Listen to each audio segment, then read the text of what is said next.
संपूर्ण जगावर घोंघवणारे तिसऱ्या विश्वयुद्धाचे संकट, वाढती महागाई, बेरोजगारी आणि जीवघेण्या स्पर्धेमुळे समाजाला ग्रासलेले नैराश्य अशा अत्यंत भीषण आणि अस्थिर परिस्थितीतून समाजाला तारण्यासाठी आता केवळ भौतिक उपाययोजना पुरेशी नाहीत. आज दिशाहीन झालेल्या समाजाला पुन्हा एकदा प्रभू श्रीरामांच्या आदर्शावर आधारित रामराज्याची नितांत आवश्यकता आहे. मात्र हे रामराज्य केवळ राजकीय किंवा भौतिक प्रयत्नातून साकार होणार नाही, तर त्यासाठी समाजाला साधनेचे आणि गुरुचरणांचे भक्कम आध्यात्मिक अधिष्ठान असणे अनिवार्य आहे. जेव्हा समाजाची आध्यात्मिक श्रद्धा प्रत्यक्ष सुशासनात परिवर्तित होते, तेव्हाच खऱ्या अर्थाने रामराज्याची पहाट होते, असे ओजस्वी प्रतिपादन सनातन संस्थेचे श्री विश्वाजी उगले यांनी केले आहे. सनातन संस्थेच्या वतीने येथे अत्यंत भावपूर्ण वातावरणात आयोजित करण्यात आलेल्या गुरुपौर्णिमा महोत्सवात त्या बोलत होत्या.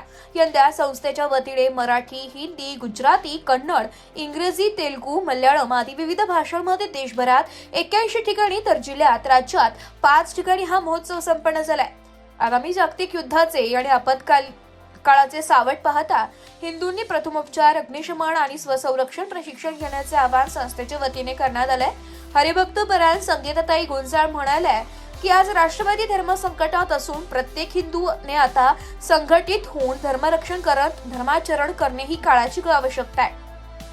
या महोत्सवात प्रारंभी श्री व्यासपूजन आणि परमपूज्य भक्तराज महाराज यांच्या प्रतिमा पूजन, सनातन संस्था आणि संस्थेचे संस्थापक सच्चिदानंद परब्रह्म डॉक्टर आठवले यांचे कार्य यावर लघुपट, सच्चिदानंद परब्रह्म डॉक्टर आठवले यांचा संदेश वाचन, धर्मरक्षक आणि हिंदू निष्ठ यांचे सत्कार, स्वसंरक्षणाच्या सोप्या पद्धतीची प्रात्यक्षिके, रामराज्याच्या स्थापनेसाठीचा संकल्प आणि नामजप भावपूर्णरित्या करण्यात आलाय. गुरुपौर्णिमेच्या निमित्ताने सनातन संस्थेच्या वतीने मराठी, इंग्रजी, हिंदी, गुजराती, कन्नड, मल्याळम या भाषात ऑनलाईन गुरुपौर्णिमा महोत्सवाचा लाभ देश विदेशातील हजारो भाविकांनी घेतलाय. ब्युरो रिपोर्ट, नाशिक लोकशाही न्यूज, नाशिक.